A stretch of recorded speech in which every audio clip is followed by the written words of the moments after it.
हरे कृष्णा। सो अध्याय 2 श्लोक नंबर 31। स्वधर्मामपि च वीक्ष्य स्वधर्मम् अपि च अवीक्ष्य न विकम्पितुम् अर्हसि। न विकम्पितुम् अर्हसि। युध्यचर्यो धर्म्या धर्म्याधियुद्धातिश्रेषु युध्याश्रयो अन्यत् क्षत्रियस्य न विद्यते। श्रेयन्वितो क्षत्रियस्य न विद्यते। स्वधर्मामपि च वक्ष्य स्वधर्मा धर्ममपि चावीक्ष्य न विकम्पितुम् अर्हसि। नाविकम्पत् धर्मयादिः युध्यश्रेयोऽन्या धर्माधियुद्धाश्रेषु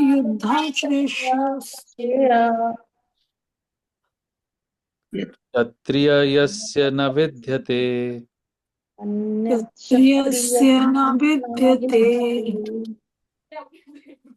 क्षत्रिय होने के नाते क्षत्रिय होने के नाते अपने विशिष्ट धर्म का विचार अपने अपने विशिष्ट धर्म का विचार करते हुए करते करते हुए हुए तुम्हें जानना चाहिए तुम्हें तुम्हें जानना जानना चाहिए चाहिए कि धर्म के लिए कि कि धर्म धर्म के लिए युद्ध करने से बढ़कर युद्ध युद्ध करने से करने से बढ़कर बढ़कर तुम्हारे लिए अन्य कोई कार्य नहीं है। तुम्हारे तुम्हारे लिए लिए अन्य अन्य कोई कोई कार्य कार्य नहीं नहीं है। है। अतः तुम्हें संकोच करने की कोई आवश्यकता नहीं है। अतः तुम्हें अतः तुम्हें संकोच संकोच करने करने की की कोई कोई आवश्यकता आवश्यकता नहीं है। नहीं है। क्षत्रिय होने के नाते अपने विशिष्ट धर्म का विचार करते हुए तुम्हें जानना चाहिए कि धर्म के लिए युद्ध करने से बढ़कर तुम्हारे लिए अन्य कोई कार्य नहीं है। अतः तुम्हें संकोच करने की कोई आवश्यकता नहीं है। तो इसका तात्पर्य दो लोग पढ़ सकते हैं, तो बारी बारी करके पढ़ लेते हैं। पढ़िए। निर्मला माता जी पढ़ेंगे? हाँ पढ़ ले पढ़िए। सर्दी हम पढ़ लेते हैं, ठीक है। हाँ, एक पैरा आप पढ़िए, फिर मतलब हाफ हाफ पढ़ लीजिए। हाँ और ठीक है, पढ़िए। कृष्ण। तात्पर्य: सामाजिक व्यवस्था के 4 वर्णों में द्वितीय वर्ण उत्तम शासन के लिए है और क्षत्रिय कहलाता है। क्षत का अर्थ है चोट खाया हुआ। जो क्षति से रक्षा करे वह क्षत्रिय कहलाता है। त्रायते रक्षा प्रदान करना। क्षत्रियों को वन में आखेट करने का प्रशिक्षण दिया जाता है। क्षत्रिय जंगल में जाकर शेर को ललकारता और उससे आमने सामने अपनी तलवार से लड़ता था। शेर की मृत्यु होने पर उसकी राजसी ढंग से अंत्येष्टि की जाती थी। आज भी जयपुर रियासत के क्षत्रिय राजा इस प्रथा का पालन करते हैं। क्षत्रियों को विशेष रूप से ललकारने तथा मारने की शिक्षा दी जाती है, क्योंकि कभी कभी धार्मिक हिंसा अनिवार्य होती है। इसलिए क्षत्रियों को सीधे संन्यासाश्रम ग्रहण करने का विधान नहीं है। राजनीति में अहिंसा कूटनीतिक चाल हो सकती है, किंतु यह कभी भी कारण या सिद्धांत नहीं रही। धार्मिक संहिताओं में उल्लेख मिलता है, आहवेशु मिथ्यो न्योन्यम जिघन संतो महीक्षितः युद्धमानः परम शक्त्या स्वर्गम यान्त्य परांग मुखाः यज्ञेषु पशवो ब्रह्मन् हन्यन्ते सततम द्विजैः संस्कृताः किल मंत्रिश्च ते अपि स्वर्गम वाप्नुवन्। युद्ध में विरोधी ईर्ष्यालु राजा से संघर्ष करते हुए मरने वाले राजा या क्षत्रिय को मृत्यु के अनंतर वे ही उच्च लोक प्राप्त होते हैं, जिनकी प्राप्ति यज्ञ अग्नि में मारे गए पशुओं को होती है।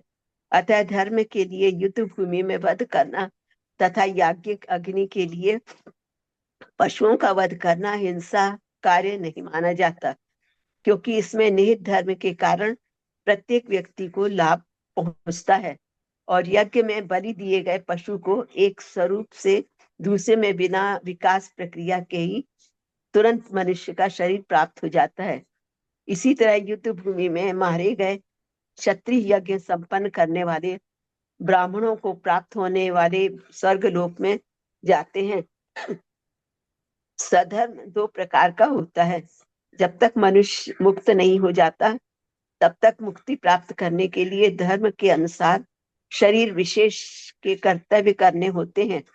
जब वह मुक्त हो जाता है तो उसका विशेष कर्तव्य या स्वधर्म आध्यात्मिक हो जाता है और देहात्म बुद्धि में नहीं रहता। जब तक देहात्म बुद्धि है, तब तक ब्राह्मणों तथा क्षत्रियों के लिए स्वधर्म पालन अनिवार्य होता है। स्वधर्म का विधान भगवान द्वारा होता है, जिसका स्पष्टीकरण चतुर्थ अध्याय में किया जाएगा। शारीरिक स्तर पर स्वधर्म को वर्णाश्रम धर्म अथवा आध्यात्मिक बोध का प्रथम सोपान कहते हैं। वर्णाश्रम धर्म अर्थात प्राप्त शरीर के विशिष्ट गुणों पर आधारित स्वधर्म की अवस्था से मानवीय सभ्यता का शुभारंभ होता है। वर्णाश्रम धर्म के अनुसार किसी कार्य क्षेत्र में स्वधर्म का निर्वाह करने से जीवन के उच्चतर पद को प्राप्त किया जा सकता है। हरे कृष्ण। हरे हरि बोल।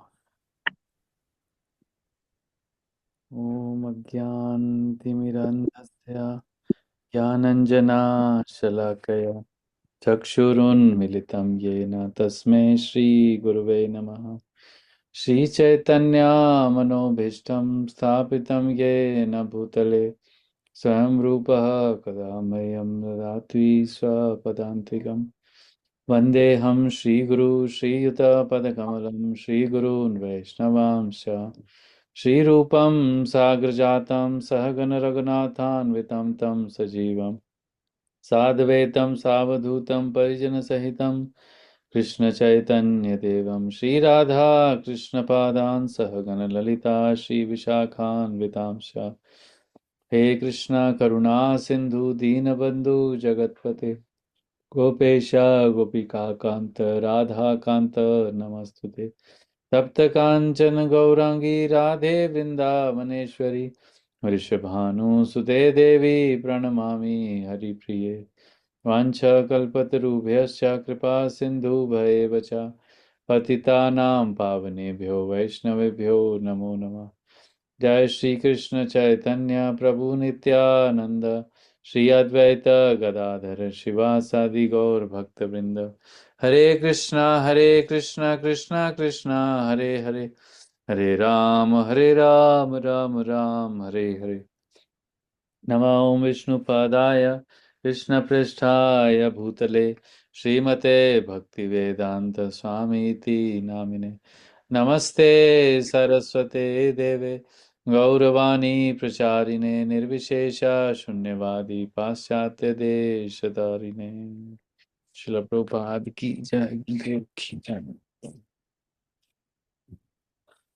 तो अभी ऐसा लग रहा है कि भगवान कुछ कंक्लूड कर रहे हैं, कुछ मतलब बहुत सारा नॉलेज दिया, अब उसको एक डायरेक्शन की तरफ, अब उसको कंक्लूजन की तरफ लेके जा रहे हैं ना, ऐसा लग रहा है। अतः ऐसे ऐसे वर्ड यूज हो रहे हैं, इसीलिए जैसे यहाँ भी लिखा है अतः तुम्हें किसी भी जीव के लिए शोक करने की आवश्यकता नहीं है, अतः तुम्हें संकोच करने की कोई आवश्यकता नहीं है। अब बोले जो जो मैंने तुमको बता दिया है उसके बेसिस पे तुम्हें ये करने की जरूरत नहीं है, तुम्हें वो करने की जरूरत नहीं है, ऐसा लग रहा है ना। कंक्लूडिंग एक एक कॉन्सेप्ट जो उन्होंने बताया उसके बेसिस पे कुछ कंक्लूड कर रहे हैं। तो यहाँ क्या क्या क्या बताना चाह रहे हैं। क्षत्रिय होने के नाते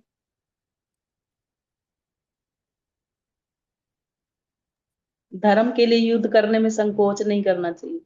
क्षत्रिय के कर्तव्य बताना चाह रहे हैं कि क्षत्रिय का असली कर्तव्य है क्या।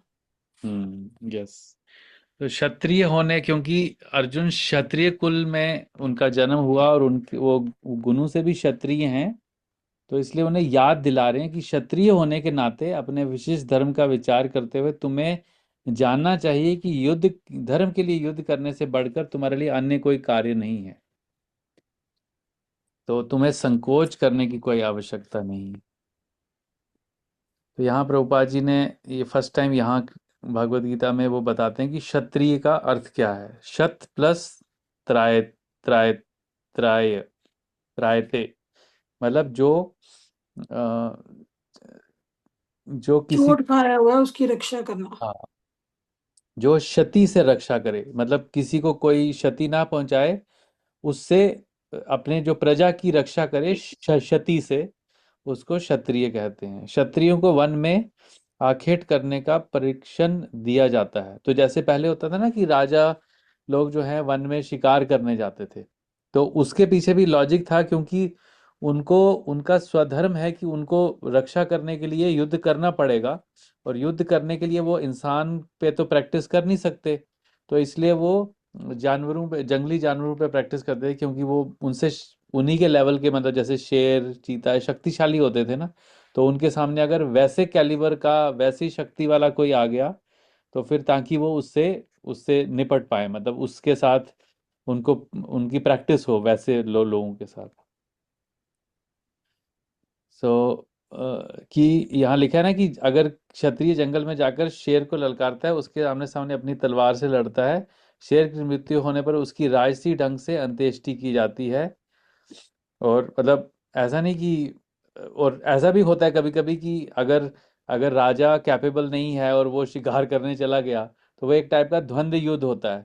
कभी कभी राजा भी मर जाता है, या कोई प्रिंस गया, कोई राजकुमार गया, या कोई गया, वैसा भी होता है। आज भी जयपुर रियासत के क्षत्रिय राजा इस प्रथा का पालन करते हैं। सो क्षत्रियो को विशेष रूप से ललकारने तथा मारने की शिक्षा दी जाती है, क्योंकि कभी कभी धार्मिक हिंसा अनिवार्य होती है। ये हमने पिछले श्लोक में भी पढ़ा था कि कहाँ पे आवश्यकता होती है, मतलब धर्म की स्थापना करने या उसको मेंटेन करने के लिए, खासकर स्थापना करने में तो नहीं ज्यादातर, बट अब जैसे यहाँ पर स्थापना करनी है तो भी युद्ध की आवश्यकता है, और बाद में इस स्थापना होने के बाद उसको मेंटेन करने के लिए भी, जैसे पुलिस होती है और आर्मी होती है, तो एक का काम है उसकी स्थापना करना आर्मी का, और पुलिस का काम है उसको मेंटेन करना। तो पुलिस का जैसे होता है ना, पुलिस का पूरा फुल फॉर्म है protector of law in civil enforcement. तो ऐसे पुलिस का रोल है सिविल, सिविलियंस में रह के। ऐसे जो आर्मी है, जो नेवी है, एयरफोर्स है, उनका है कि जहां पर आपातकालीन स्थिति आ गई तो वो आ जाते हैं, इमरजेंसी प्लानिंग वैसा। तो इसलिए क्षत्रियों को सीधे संन्यास आश्रम ग्रहण करने का विधान नहीं है, क्योंकि उनकी प्रवृत्ति ही वैसी नहीं है। राजनीति में अहिंसा कूटनीतिक चाल हो सकती है, किंतु कभी भी कारण या सिद्धांत नहीं रहती।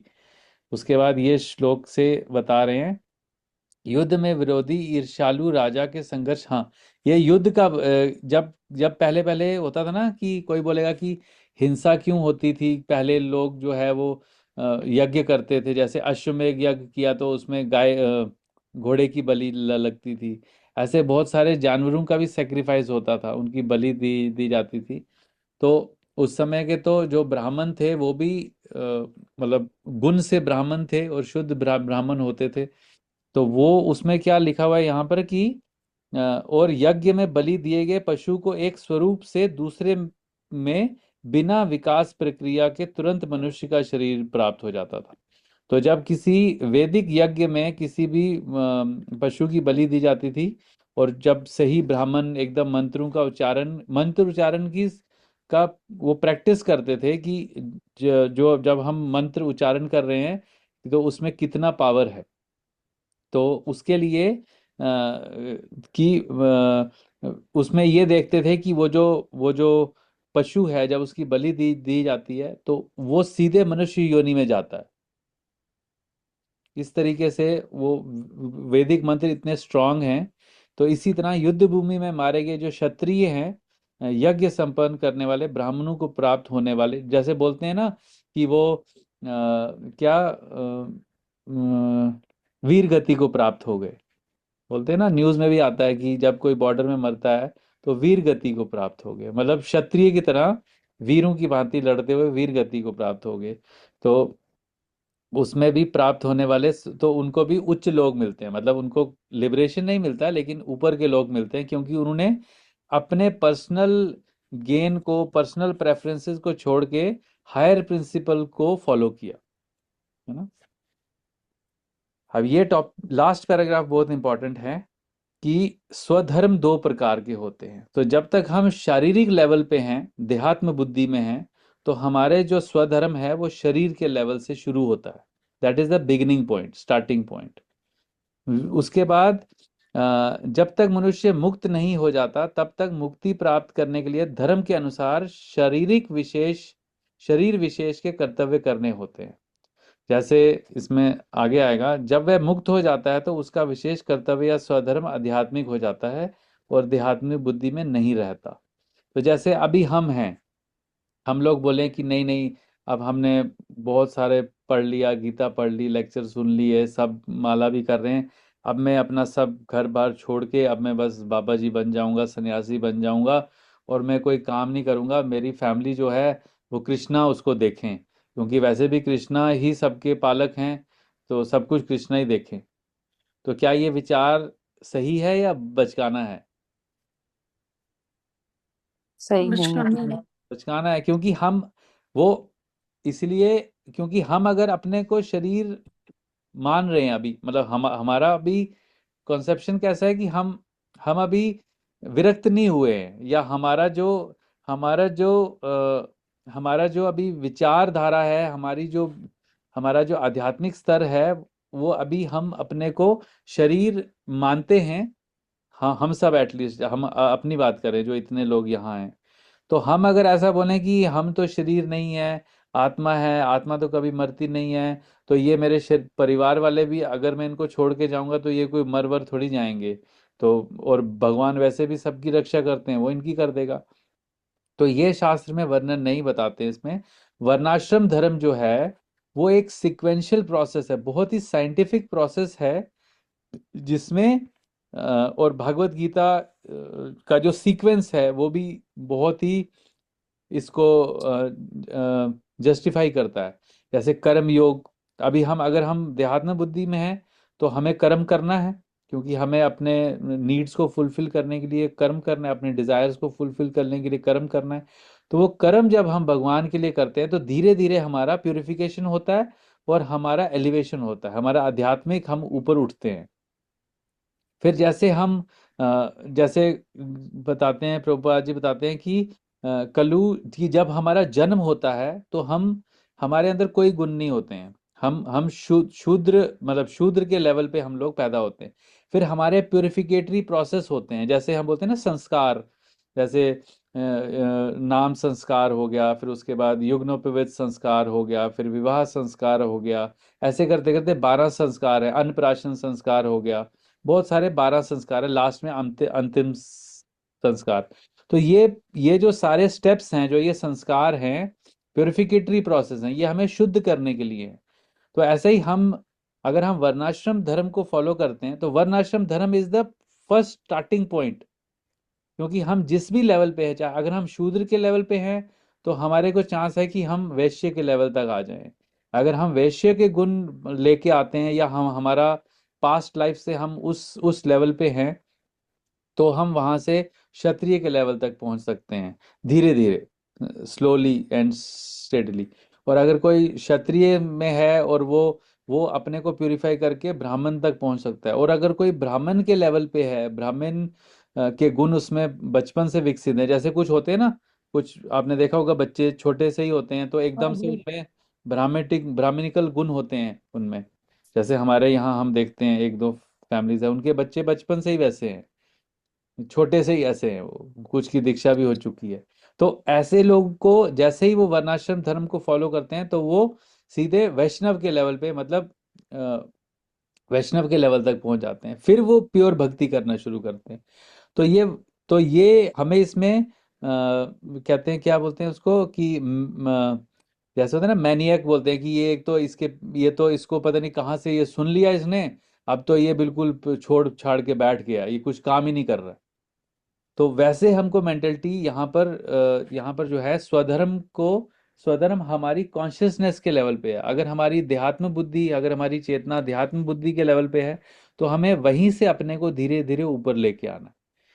तो ऐसे देखा देखी में लोगों को फॉलो करके हमें संन्यास नहीं ले लेना है, या सब कुछ छोड़ छाड़ नहीं देना है कि नहीं नहीं अब तो मैं कुछ नहीं करूंगा, अब बस भगवान सभी करने वाले वही हैं, क्योंकि उन्होंने ही बोला है कि सर्व कारण कारण मैं ही हूं, तो मेरे को कुछ करना ही नहीं।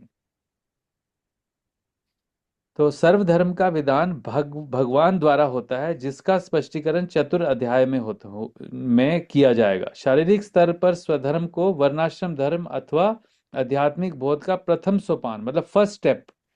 और ये जो वर्णाश्रम धर्म है, ये आध्यात्मिक लेवल नहीं है, ये आध्यात्मिक लेवल पे जाने के लिए प्रोसेस है और फर्स्ट स्टेप है।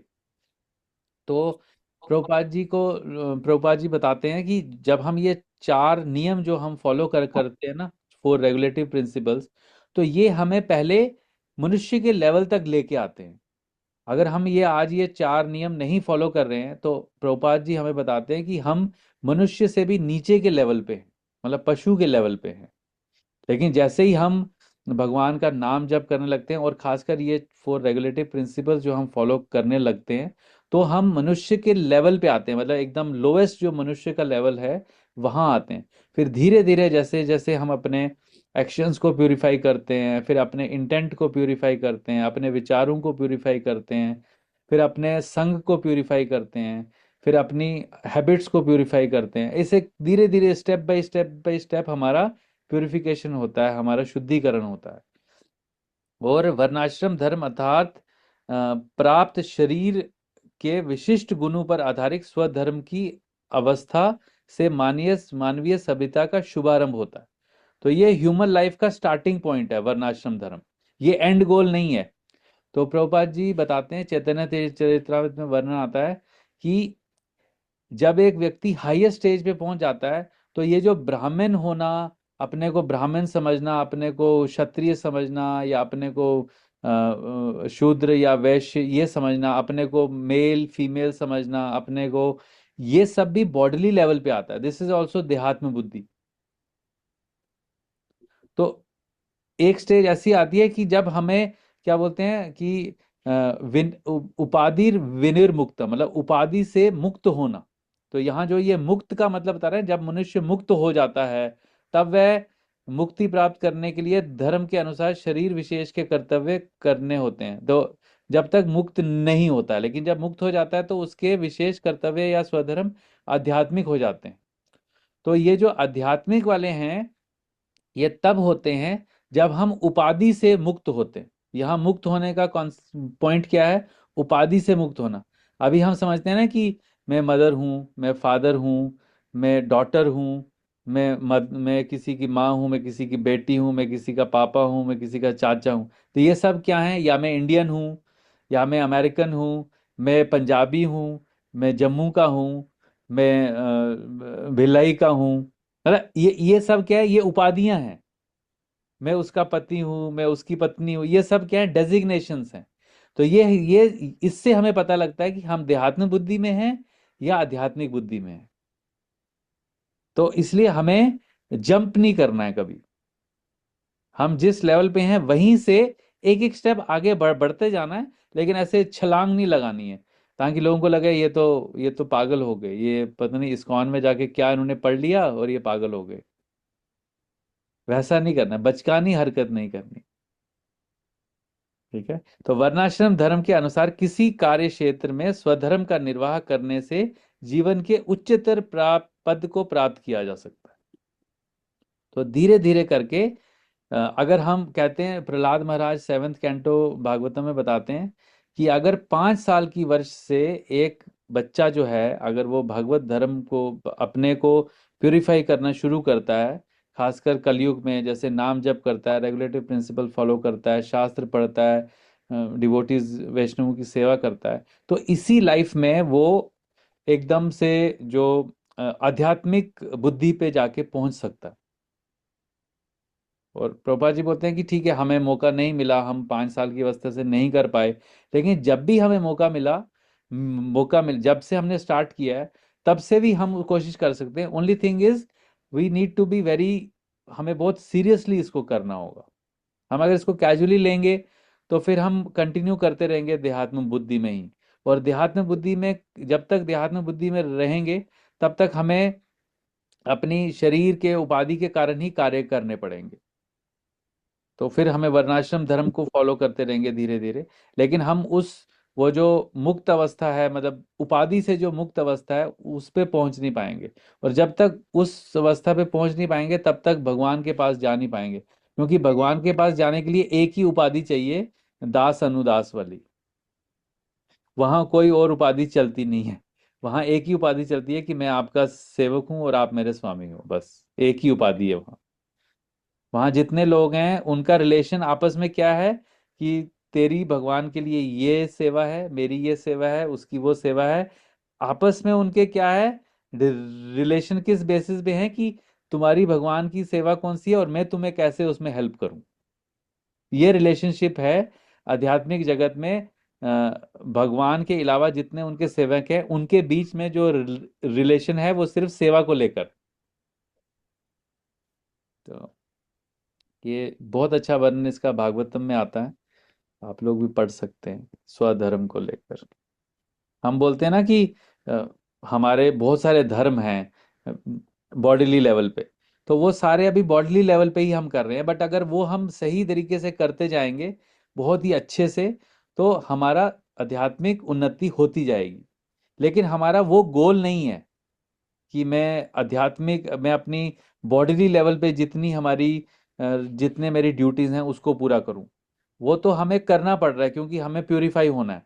लेकिन एंड गोल हमारा ये होना चाहिए कि मैं इन उपाधि से मुक्त हो जाऊं, और फिर मैं आध्यात्मिक लेवल पे जाके अपना स्वधर्म जो है, जो भगवान की सेवा करना है, वहां तक मैं पहुंच पाऊं।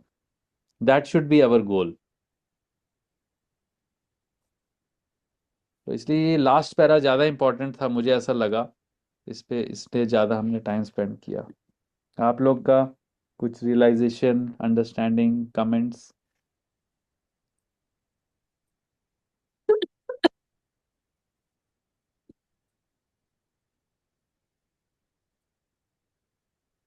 तो स्टेप बाय स्टेप चलना है, ये इसमें से सीख मिल मिल सकती है। लेकिन स्टेप बाय स्टेप का ये मतलब नहीं है कि हमें देहात्म बुद्धि तक में ही रहना है at by the end of this life. हमारा गोल हमें पहले सेट करना है कि मुझे इन उपाधि से निकलना है। लेकिन अभी क्योंकि मैं देहात्म में हूँ, देहात्म बुद्धि में हूँ, इसलिए मुझे ये ड्यूटीज कर रही हूँ, करना पड़ रहा है, कर रहा हूँ या कर रही हूँ। लेकिन मेरा गोल क्या है कि इन उपाधियों से ऊपर उठना। दैट इज माई गोल। वो मेरा असली स्वधर्म है। तो वन इज कॉन्स्टिट्यूशनल ड्यूटी, और दूसरा one is bodily duty. Constitutional duty जो है वो मेरा है भगवान की सेवा करना। लेकिन क्योंकि मैं उस चेतना में अभी नहीं हूं, तो इसलिए मुझे पहले बॉडीली लेवल की जो मेरी फंक्शनल ड्यूटीज है उसको पहले पूरा करना है। उससे धीरे धीरे मेरा शुद्धिकरण होगा, तो मैं अपनी कॉन्स्टिट्यूशनल धर्म पे, ड्यूटीज पे पहुंच पाऊंगा। ठीक है। काफी डिवोटीज हैं, कुछ शेयर कर सकते हैं अगर आपको कुछ लगता है। प्रभु जी, जैसे आपने बताया कि पहले पशुओं का इनका करते थे, बलि देते थे, तो आजकल भी तो कहीं कहीं हो रहा है, तो क्या वो सही है? आजकल वैसे ब्राह्मण ही नहीं है। नहीं तो मतलब किसी को मारना तो चलो, उसका जिसको मारा उसका तो उद्धार हो गया कि चलो वो सीधे मनुष्य योनि में चला गया, पर जिसने किया उसने तो गलत किया ना, बलि देकर। नहीं नहीं, जो उस समय जब होता था, जब ये पहले की बात बता रहे हैं, पिछले युग में, आज के युग में जो है वो बलि देने का विधान ही नहीं है। जो लोग कर रहे हैं वो सिर्फ क्योंकि उनको जैसे मैंने वहाँ जम्मू में देखा है, हमारे वहाँ पर एक मंदिर है, वहाँ पे बलि होती है, बाद में वो उसी मांस को खाते हैं घर में जाके। तो वो हाँ, वो कहते हैं प्रसाद के रूप में वो बना के वो उसी को खाते हैं प्रसाद रूप उसको में। उसको बोलते हैं, उसको ये कवरिंग है, वो इंद्र तृप्ति, अपनी जीवा के टेस्ट को फुलफिल करने का एक बहाना है बस। एक तो वो हो गया। दूसरा जो है, जब बलि दी जाती है ना, तो वहां पर जो जिस जिस जानवर को लाया जाता है, तो वहां पर जब जब जब उसको उसकी बलि दी दी जाती है ना, तो इमिजिएटली जो है, अगर आप रामायण में पढ़ेंगे और महाभारत में भी बहुत सारे इंस्टेंसेस आते हैं, रामायण में तो बहुत सारे हैं, क्योंकि राम जी के टाइम पे बहुत सारे यज्ञ होते थे, अश्वमेध यज्ञ होते थे, वो बहुत बड़े बड़े यज्ञ करते थे। तो उसी समय अगर वो जानवर है, तो जब उसकी बलि दी जाती थी, तो जो यज्ञ की जो अग्नि होती थी, वहीं से वो जानवर मनुष्य शरीर में बाहर आता था, तो इमिजिएटली उसको मनुष्य का शरीर में मिलता था। तो ऐसा नहीं कि अभी यहाँ यहाँ पर लिखा भी गया है, आप अगर देखेंगे ना, तो यहाँ लिखा गया है कि बिना विकास प्रक्रिया के, मतलब उसको एक कोई प्रोसेस नहीं फॉलो करना पड़ता है कि अभी वो स्वर्ग या नर्क जाएगा, फिर अपने पाप पुण्य को काटेगा, फिर उसका दोबारा किसी योनि में जन्म होगा। तो इमिजिएटली उस पशु का जो उस पशु के अंदर जो आत्मा है, उसको यज्ञ यज्ञ के कुंड से उस वो बाहर आता था, और उसको एकदम से मनुष्य का शरीर मिलता था। तो वो इमिजिएटली प्रूफ होता था कि जो जो उस समय यज्ञ किया है, जो वहां पर ब्राह्मण बैठे हैं, जो जो जो जो पूजा कर रहे हैं, जो यज्ञ कर रहे हैं, तो उनका जो पोटेंसी है, जो यज्ञ करने की या वैदिक मंत्रों को उच्चारण करने की जो पोटेंसी है, वो एकदम प्योर लेवल पे है। तो वहां पे पाप कर्म नहीं लगता। बट आजकल जो जब हम देखते हैं, इवन पहले पहले यज्ञ में जो अग्नि लगती थी, वो मंत्रों के द्वारा लगती थी। आजकल जो माचिस और कपूर डाल के भी अग्नि लगने में भी 10 मिनट लगते हैं। तो आजकल के टाइम पे कोई भी ऐसा जो एक्टिविटी है बलि वाली, वो उसका कोई इम्पोर्टेंस नहीं है। वो सिर्फ अपने, या तो कोई पुश्तैनी कुछ प्रक्रिया चल रही है, लेकिन लोगों को पता नहीं है कि वो चल रही क्यों है, बस सिर्फ फॉलो कर रहे हैं, या तो फिर अपने जीव की टेस्ट के लिए बस। तो तो प्रभु इसलिए जी, जैसे ये था कि बलि देने के बाद तुरंत उसको मनुष्य शरीर मिल जाता था, तो हम्म, एक ही क्यों देते थे? और भी तो दे सकते थे, और भी जानवरों को तो उद्धार कर सकते थे ना। हाँ, लेकिन वो हम भगवान के भगवान का जो प्रोसेस है, हम उसमें हस्तक्षेप नहीं करना चाहते ना, क्योंकि उस समय भगवान ने अगर किसी को किसी को पशु योनि दी है, तो वो उसको हम अगर सारे जितने भी ब्राह्मण्स हैं, अगर सारे वो करने लगे, तो फिर तो भगवान की जो व्यवस्था है, उसमें तो हम फिर वो कर रहे हैं ना, कुछ चेंज इंटरफेयर। चेंज हाँ, दखल दे रहे हैं। तो वो सिर्फ होता था कि जो जैसे कोई यज्ञ कर रहा है, कोई राजा आया, उसने उसने या कोई ब्राह्मण है, उन्होंने कुछ नया कुछ सीखा है, उसको उसको ट्राई करना है, तो वो किसी जानवर पे करते थे। जैसे क्षत्रिय लोग जो हैं, वो क्योंकि जब उनको किसी से युद्ध करना है, तो वो कहाँ जाते थे? वन में जाते थे, और जो जानवरों का शिकार करते थे। और जो तो वैदिक लोग, शिकार भी क्या सही था प्रभु जी? मतलब फालतू में जानवरों को मारना वो क्या सही था? चलो ये तो हो गया कि धर्म के लिए या है ना, कोई गलत कर रहा है भगवान के उसमें करना ठीक है, पर क्या शिकार करना भी सही था? हाँ, यहाँ पर लिखा है कि क्षत्रिय जंगल में जाकर शेर को ललकारता है और उसे सामने अपनी तलवार से लड़ता है। शेर तो वहां पर यहाँ लिखा है कि क्योंकि क्षत्रिय जो व्यक्ति है, उसका नेचर वैसा है कि उसको उसको उसको लड़ने, उसका जो प्रवृत्ति है, वो उसकी फाइट करने की है। अब वो किसी मनुष्य के साथ तो फाइट नहीं करेगा, लेकिन अगर मनुष्य के साथ उसको कभी मौका, मतलब अगर उसके ऐसा कोई अवस्था आ गई कि उसको लड़ना पड़ेगा। अब राजा को तो युद्ध करना पड़ता है, अगर कोई उसके राज्य में जाके अटैक करेगा, तो उसको तो इंसानों के साथ ही युद्ध युद्ध करना है। अब लेकिन प्रैक्टिस वो इंसानों के साथ कर नहीं सकता। तो यहाँ हायर प्रिंसिपल की बात आ रही है कि क्योंकि उसको अपने अपने राज्य को बचाना है, उस बचाने के लिए उसको प्रैक्टिस करनी है कि वो अगर कोई मनुष्य आए, उससे जो शक्तिशाली मनुष्य आए, उससे उसको लड़ना पड़ेगा। तो इसीलिए वो हायर प्रिंसिपल को, हायर कॉन्शियसनेस को बचाने के लिए, इंसानों को बचाने के लिए वो जानवरों के साथ युद्ध करने की प्रैक्टिस करेगा। लेकिन बाद में राजाओं ने उसे अपना शौक बना लिया, हाँ, वो शो जो गलत है। करते थे। जो शोक। गलत है। हाँ, जैसे दशरथ महाराज जो थे, वो अब रात को जब वो कर रहे थे, जब वो साउंड साउंड से वो करते थे, तो वो रात को जब जाके अपना तीर कमान का प्रैक्टिस करते थे कि वो शब्द रूपी क्या साउंड साउंड वाला जो बाण होते थे, तो वो शब्द भेदी। प्रैक्टिस का, हाँ, शब्द शब्द भेदीबान। हाँ, तो वो सिर्फ प्रैक्टिस करते थे, लेकिन उसके बाद जब से ये जैसे जैसे धर्म का डिग्रेडेशन होता गया, तो उनको लगा कि ये तो सिर्फ हम अपनी मर्जी, अपनी अपने तृप्ति के लिए, कि हमें, कि मैं उससे बड़ा राजा हूँ, मेरे दरबार में शेर की खाल है, मेरे सिंहासन के पीछे शेर की खाल है। वो अब मॉडर्न डेज में हम देखेंगे, मूवीज में भी होता था, आज से 200 250 साल पहले, आज भी जयपुर में होता है, ऐसा लिखा है, 70s की बात है ये। तो अब वो सेंस ग्रेटिफिकेशन का पार्ट बन गया है, विच इज नॉट, जो कि वैलिड नहीं है।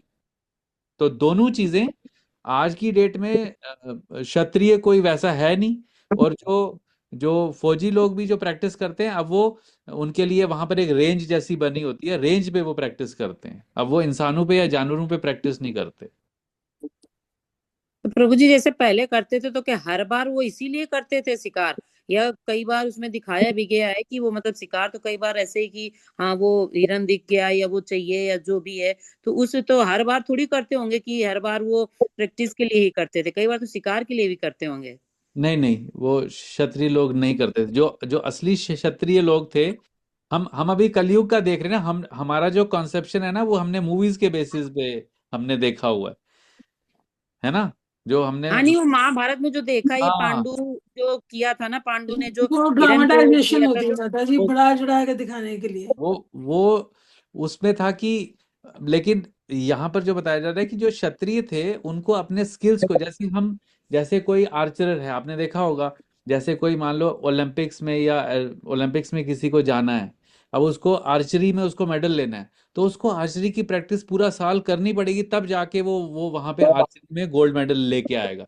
इसी तरीके से जब पता है कि उनको, कि हमारे देश के आगे पीछे बहुत सारे जो हैं वो ऐसे राजा हैं, हमें अपने राज्य को बचा के रखना है, तो उनको भी प्रैक्टिस करनी होती थी, इसलिए वो कुछ कुछ रेगुलर टाइम इंटरवल के बाद वो प्रैक्टिस के लिए जाते थे, ताकि अपने स्किल्स को मेंटेन रख रख पाए प्रैक्टिस के लिए।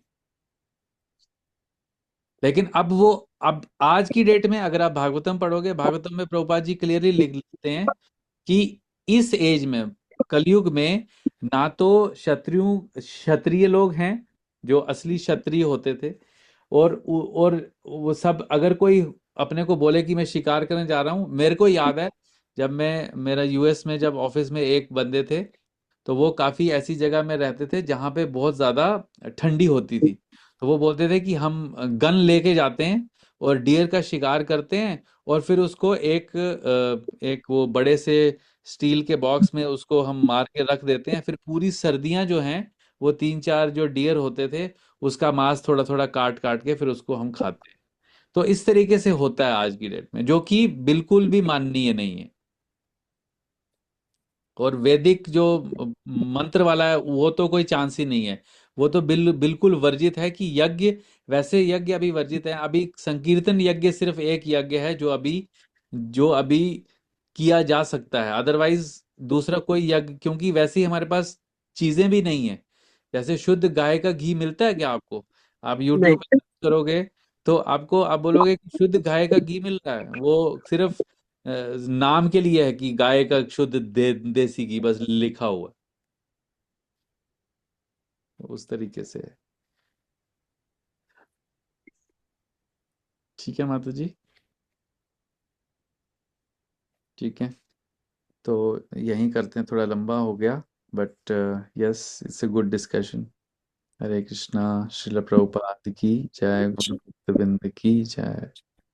ये सुष्मिता के नाम से, अच्छा, आप ही मदर हैं? नहीं, नहीं प्रभु जी, मेरी फ्रेंड है क्या? एक, यहीं पे है। अच्छा अच्छा, ठीक है, ठीक, हरे कृष्णा, वेलकम। हरे कृष्णा।